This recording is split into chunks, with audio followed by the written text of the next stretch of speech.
Hey everybody, my name is Nick Morris. I'm the service manager here at Tobacco Road Harley-Davidson. I'd like to welcome everybody to season 2 of Tech Talk. And we're going to start it off this year with hydraulic suspension. So the first hydraulic fork was introduced on a Harley-Davidson in 1949 on the Hydroglide. It came from two companies. One was called Vard Corporation, and the other was Manasco. And they were formerly landing gear manufacturers for warplanes in the U.S. And after the war, they had to retool and come up with some other stuff to make money.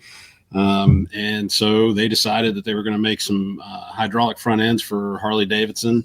And previous to that, everything was running Springer front ends or girder front ends or the Indian leaf spring front end.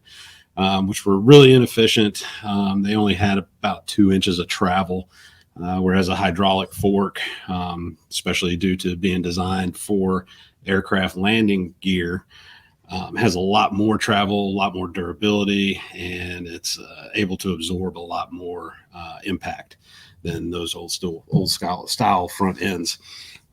So the standard hydraulic fork is like this guy. They call it a telescopic fork. And inside of it, we'll show you some of these other pieces here. Inside of it is some valves, some springs, what's referred to a dampening rod, top out spring. And then obviously you have a seal in here. It is a hydraulic fork, which means it has fluid in it. And the seal retains that fluid. This is a conventional telescopic fork.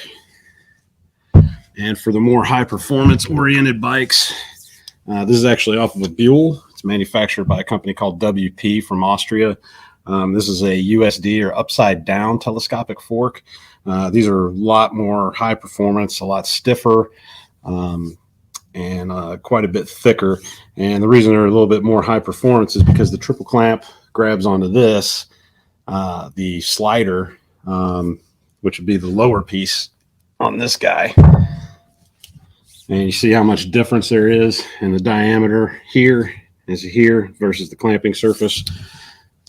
That's going to give you a stiffer front end, better feel, and just all around works better. There's a lot of things that you can do to hydraulic forks to improve your ride. And one of them is these gold valve emulators. And what these do is actually change the valving inside of the forks.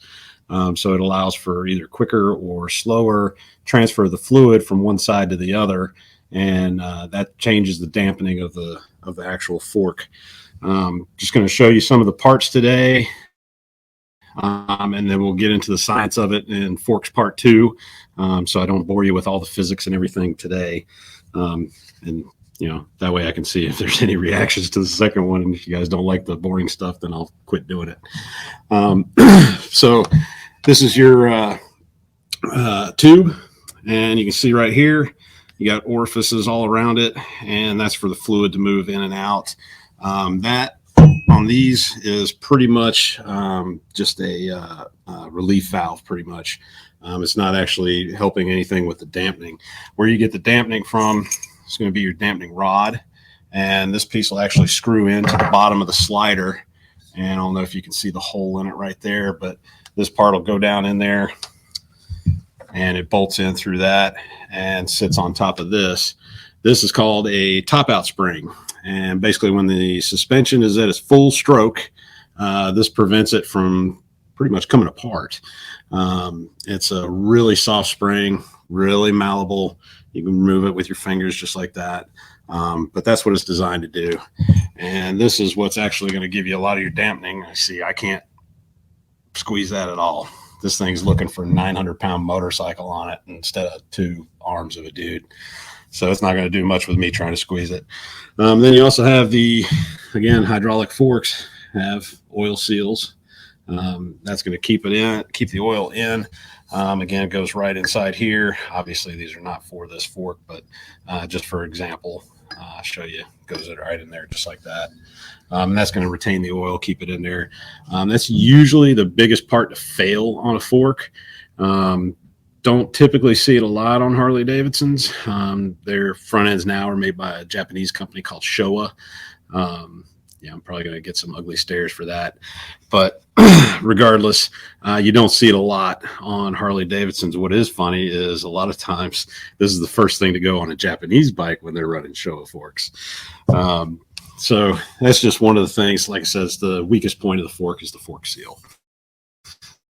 This is a upside down fork. Removed the fork tube from the slider, and again, it's the same thing, just upside down. Axle goes through the fork tube instead of the slider, and the slider goes into the triple tree instead of the fork tube. So it's pretty much everything is the same. It's just reversed. And again, you got the orifices up here for the oil to move through. And aside from that, you also have some of the older bikes, especially 2004, some of the 90s models. You'll see a little valve stem on the left hand grip or valve stem on the fairing, and that is for air. And you'll use that to adjust the preload on a front end on some of these older bikes.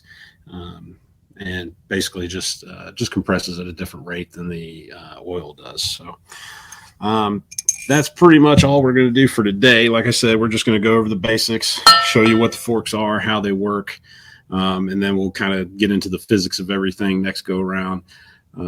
Talk some about lateral flex, stiction, fork tube coatings, stuff like that.